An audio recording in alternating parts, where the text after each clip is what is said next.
This is Cindy from Rustic Creations, and first of all, I had a Valentine's event yesterday, and I just want to thank everybody that came out and supported me.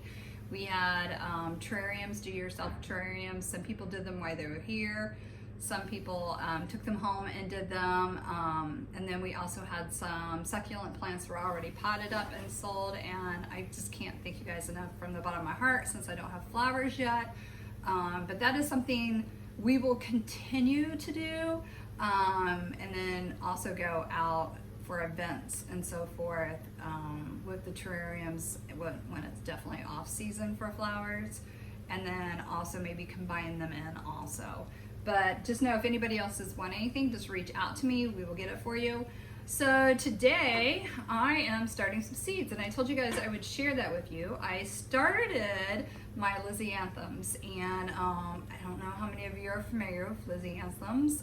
They are the most beautiful flower ever, and I'll share a picture with you of what they look like. I started my seeds on January 26th. They are the slowest growing. You have to have patience with them, and they are very delicate, so you have to baby them. Real quick, I just want to remind you guys, if my heat comes on, I'm out in the garage, and we do have a heater that's pretty close to where I'm setting right now.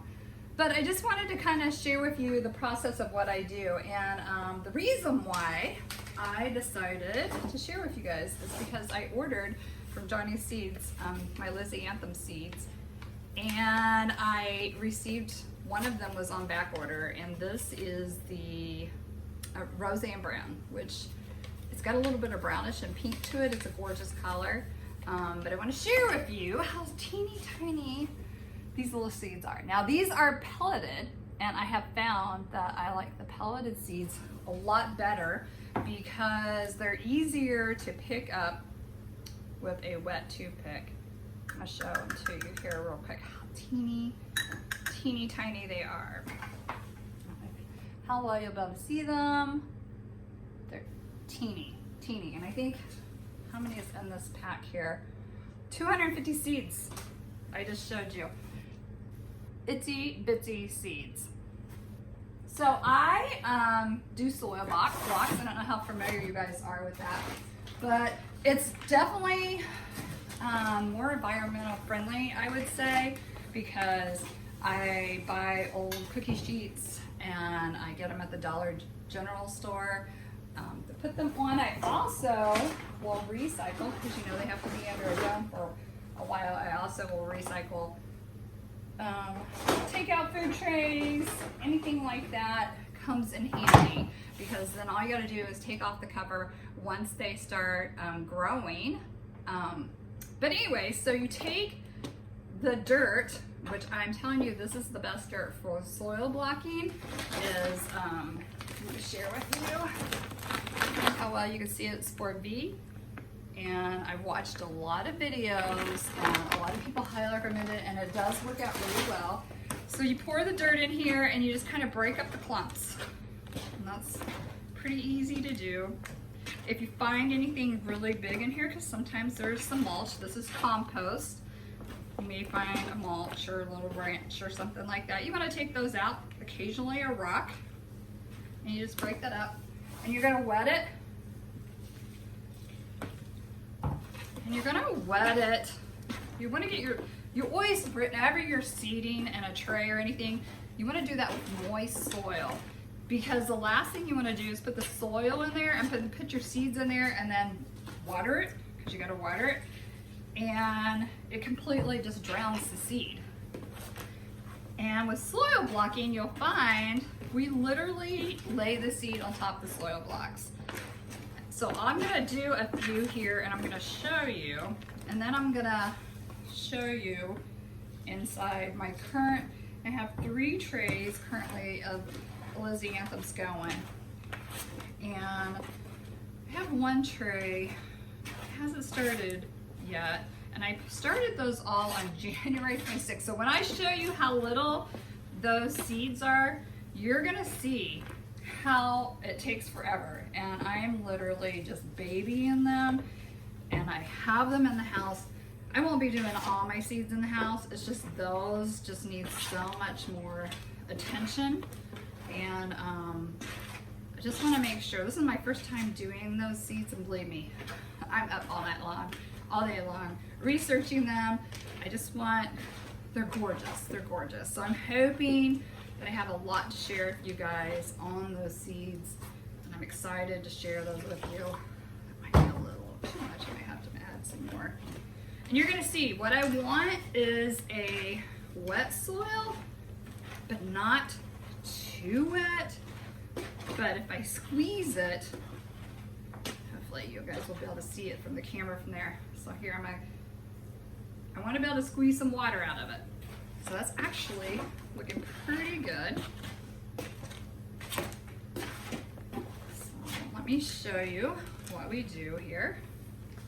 Let me grab a paper towel real quick. So kind of dry my hands off some. Don't have to be clean.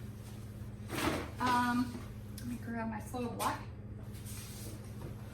So I have 2 soil blocks, and I'll show you really quick what those are. I haven't even got my 2-inch out yet. So this is a 2-inch soil block, and I'll put the link on my YouTube channel if anybody's interested in these. And then I have, I think this is 3/4 soil blocks, and you can tell right there, and then the 2. So you start them off, well, most seeds you start off this. It depends on the seed itself. I mean, if you're gonna start a pumpkin seed, or if you're gonna start a sunflower seed or something like that, you don't wanna start in this little bitty soil block. You wanna go ahead and go start on the 2-inch. But I showed you how tiny these seeds are, so definitely we want to start them on these blocks, and then as they outgrow those, we have a little insert that we put on the 2-inch ones, and it has a little divot that literally, and I'll show you as they get bigger and I have to repot them, but it'll sit right down into the 2-inch one. So let me get this going here, and you just kind of go forward and back, and then sideways and sideways.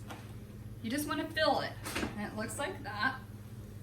Kind of just scrape it off on the bottom, and you take it, and I always like to give it a little press down first, and then you pop it up.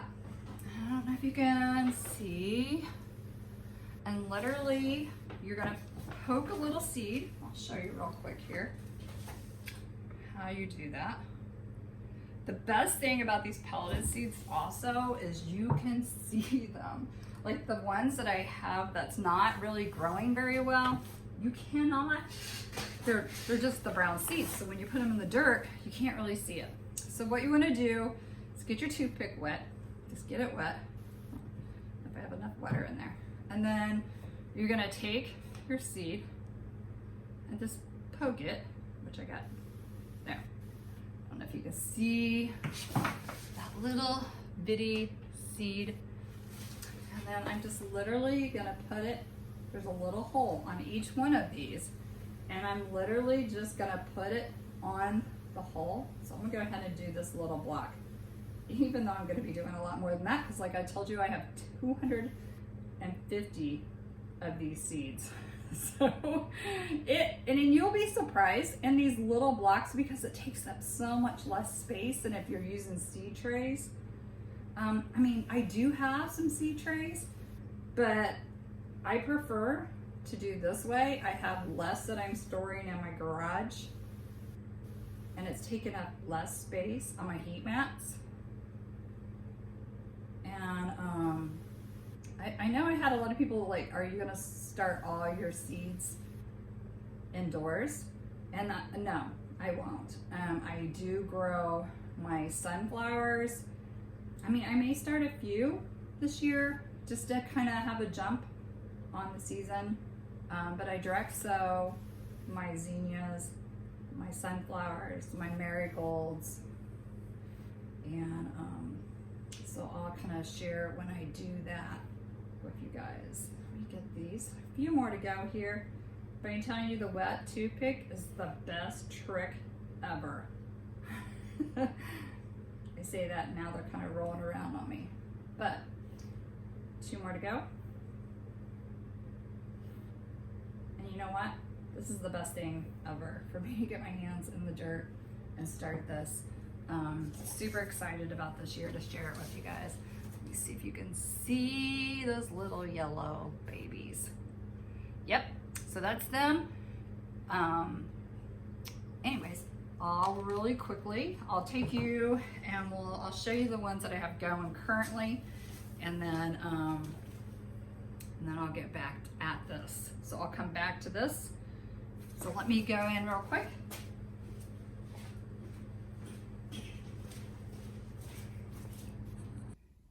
All right, so I'm back in the house and I just want to share with you, I have 3 trays of lizanthums. These are 3 weeks old. And I'm actually, I don't know how well you're gonna see them. Okay, see that little tiny baby right there? See if I'll zoom in on it. They are the tiniest little things ever. These are 3 weeks old. A lot of people comment these look like brownies, but I wouldn't recommend you eating them. But do you see them all? So this is the First Love Lisianthus. And then I think I have Voidage down there. And then I'm not really sure about these guys. They're not, I mean, you see some green, but that's actually from the water and stuff. Oh, maybe there's one starting right there. I got to put some cinnamon on it because I'm starting to get some algae. That's the only tray, and that is the only tray that's not doing very well. But these, I mean, you probably look at it and like, oh my gosh, I don't hardly see anything at all, but they are there. There you go, you can see them. But here, this tray, I just moved him. Look how well he's doing. He's got a lot of little guys.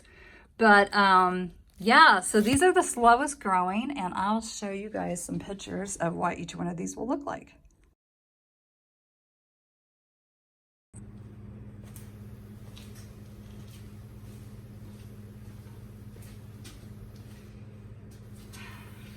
Well, all right, well, I just wanted to get back with you guys. So like I said, you saw how tiny those were. Those were started January 26th. They took a good 10 days to germinate. So they're a very slow, delicate flower. So I hope I can keep them alive until I'm able to put them out, though. They are cool flower. So with the weather that we're having, hopefully that continues. And then I do have a low tunnel, and I'm gonna hopefully get them out when they're old enough to get out there. And I have faith the weather's gonna survive and get them out in the field. So I don't know if you guys saw where we designed our garden, laid everything out, and we decided to give every row a name. And what we did was the first front rows, and I don't remember, I don't have those papers in front of me. I don't remember the length of them, but they're pretty good size. And we decided to name those after our girls, our 2 daughters, Casey and Mindy, and then our 3 granddaughters. So we did that. And then in the backfield, which 2 of the big size beds where we have the fence already existed, the back field existed, back behind that area, that existed. And then we're adding a couple other rows to continue on. And we're probably gonna make those more like perennials, like pineys, lavender. I just can't even think right now. But we're gonna do that. And we name those after people that are near and dear to us that are no longer with us in memory of them. And the large one is Carolyn, which is my husband's mother, who passed shortly actually after we were married. And then the backfield behind that we named after my sister that had passed, and her name is Vicky.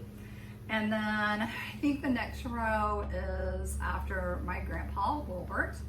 And then the next row, I do believe, is Vernon, after my father-in-law that had passed.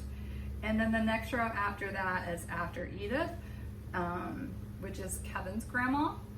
And just a little backstory of her, Kevin had found, because we got her house after she passed. Sorry if you can't hear me because of the heater.